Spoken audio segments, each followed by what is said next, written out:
I wanted to jump on here really quickly and talk about why a lot of these companies are failing to integrate AI.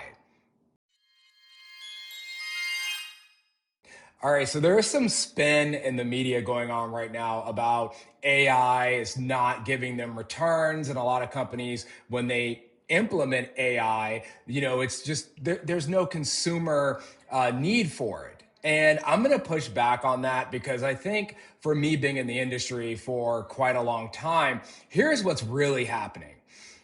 Before AI, we were in a period to where we were doing small iterations. Look at the iPhone, right? Year to year, even though that's a physical product, but even software wise, look at it year to year, they're very marginal improvements. And so what these companies started to do is that they started laying off a lot of people, and they started to doing things like outsourcing, and they started to eliminate a lot of their workers who have been at these companies for a very long time. I mean, it's not a surprise that if you just simply were to Google, the top 5 companies in the tech industry, Meta, Google, they've gone through a lot of layoffs over the last 5 years.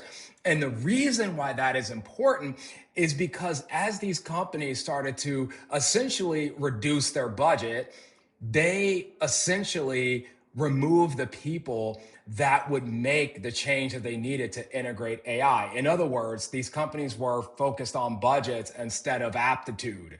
And so what you're seeing is a lot of these large companies, they started to downsize their tech departments.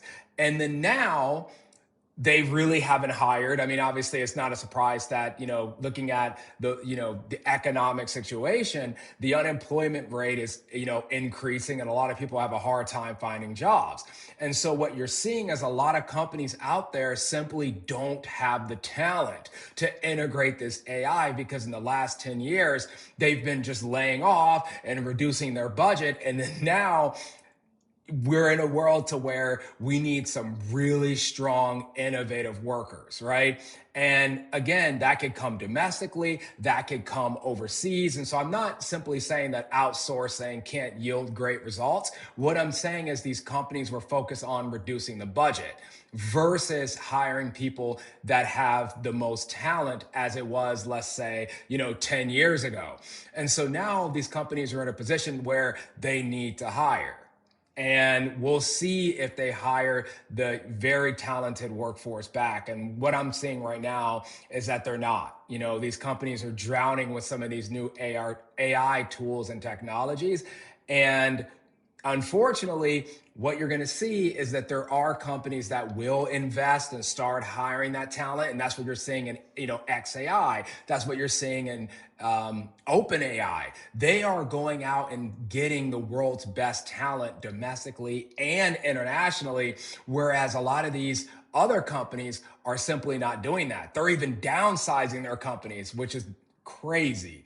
So just keep that in mind when you look at some of these news reports that come out talking about how AI is not yielding any results. No, it's because you don't have the talent for it.